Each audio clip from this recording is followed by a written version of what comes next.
বরাবরই দর্শকদের পছন্দের, আপনি যেটি বলছিলেন যে জনপ্রিয় একটি জুটি, তো সেখান থেকে দর্শকদের ভালোবাসা সবসময় ছিল, আছে এবং থাকবে। আর আমরা অ্যাজ এন আর্টিস্ট যখন কাজ করি সবাই ইন্ডিভিজুয়ালি কিন্তু নিজস্ব সত্তা নিয়ে কাজ করি।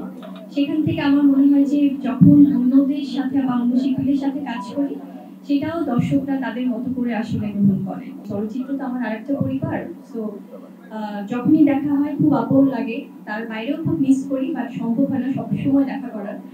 ভীষণ ভালো লাগছে, আর আজকে নতুন সিনেমা মহরতের মাধ্যমে সবার সাথে দেখা হলো, খুব ভালো লাগছে আসলে।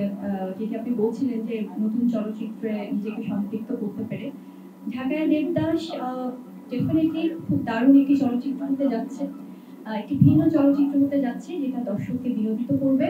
এবং আমার মনে হয় যে দর্শকরা আসলে যে আগ্রহ নিয়ে অলরেডি আছেন নামটি শুনে, সেখান থেকে আমরা অবশ্যই পুরো টিম চেষ্টা করবো সেই এক্সপেকটেশন ফুলফিল করার জন্য। খুবই ভালো, আসলে আমরা তো এর আগে কয়েকটি প্রজেক্ট একসাথে করেছি এবং সেখান থেকে বলবো যে ইজ ভেরি পটেনশিয়াল।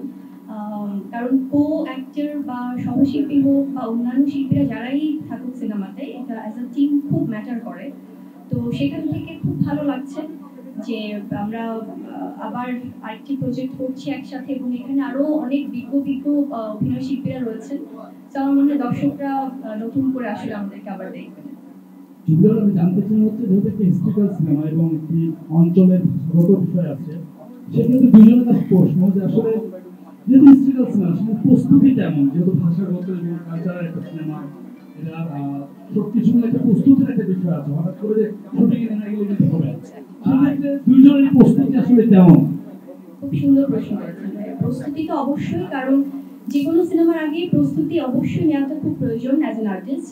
তবে যখন কোনো রিচুয়াল, কোনো হেরিটেজ, কোনো ট্র্যাডিশন, কোনো অঞ্চল ভিত্তিক সিনেমা হয় তখন কিন্তু প্রস্তুতিটা আরো বেশি হয়।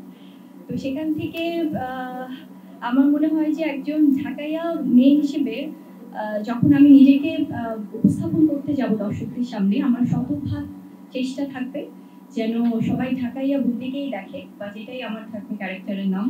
তো সেখান থেকে আমার 100% ডেডিকেশন আমি রাখবো, এবং আমার টিম তো আছে, আমাকে সহযোগিতা করছেন তারা ইতিমধ্যে, এবং আমি চাইবো যে সুন্দরভাবে প্রস্তুতি নিয়ে যেন আমরা শুটিংয়ে আসলে স্টার্ট করতে পারি। এটা তো চমক, আজকে যদি বলে দেই ঢাকার ভাষার কথা তাহলে কিভাবে হবে? এটার জন্য আসলে একটু আমার মনে হয় ওয়েট করতে হবে, বড় পর্দায় গিয়ে দেখতে হবে, এবং তার বাইরেও তো দেখা হবে এই সবার সাথে। শাকিব বুবলি জুটি বরাবরই দর্শকদের পছন্দের, আপনি যেটি বলছিলেন যে জনপ্রিয় একটি জুটি, তো সেখান থেকে দর্শকদের ভালোবাসা সবসময় ছিল, আছে এবং থাকবে। আর আমরা অ্যাজ এন আর্টিস্ট যখন কাজ করি সবাই ইন্ডিভিজুয়ালি কিন্তু নিজস্ব সত্তা নিয়ে কাজ করি। সেখান থেকে আমার মনে হয় যে যখন অন্যদের সাথে বা অন্য শিল্পীদের সাথে কাজ করি সেটাও দর্শকরা তাদের মতো করে আসলে গ্রহণ করে। সো এটাই। আর আমার মনে হয় যে শিল্পীদের সবার নিজস্ব একটা সত্তা থাকে, সেখানে অন্য কিছু ম্যাটার করে না।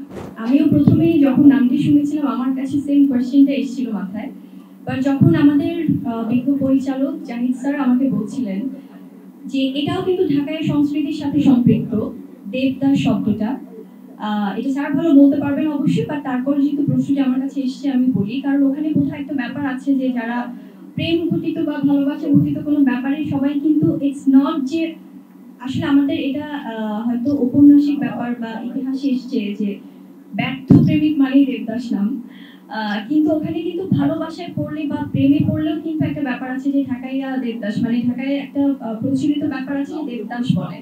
তো সেখান থেকে ব্যাপারগুলো আছে এবং বাকিটা তো সিনেমায় দেখা যায়।